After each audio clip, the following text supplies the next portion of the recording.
ஒரு தம்பிகிட்ட கேட்டேன், நீ என்ன வேலை பார்க்குறேன்னு. சாஃப்ட்வேர்ல வேலை பார்க்குறேன்னாரு. சாப்பிட்டு போய் தானே வேலை பார்க்குறாயின்னு கேட்டேன் நான்.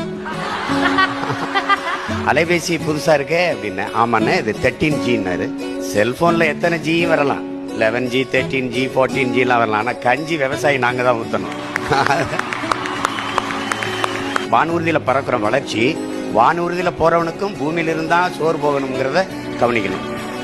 நீங்க காய்கறி விளைய வைக்கலாம், வெண்டைக்காய் தக்காளி உங்களுக்கு வேண்டிய கத்தரிக்காயை விளைய வச்சுக்கலாம்.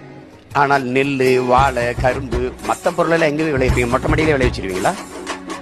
அது எவ்வளவு பெரிய பேராபத்தை நோக்கி நாம் நகர்ந்து கொண்டிருக்கிறோங்கிறத நீங்க கவனிச்சுக்கணும். உழவு இல்லை என்றால் உணவு இல்லை, உணவு இல்லை என்றால் உயிர்கள் இல்லை, உயிர்கள் இல்லை என்றால் உலகம் இல்லை. உழவை மீட்போம், உலகை காப்போம். ஒரு தம்பிகிட்ட கேட்டேன், நீ என்ன வேலை பார்க்குறேன்னு. சாஃப்ட்வேர்ல வேலை பார்க்குறேன்னாரு. சாப்பிட்டு போய் தானே வேலை பார்க்குறாயின்னு கேட்டேன் நான்.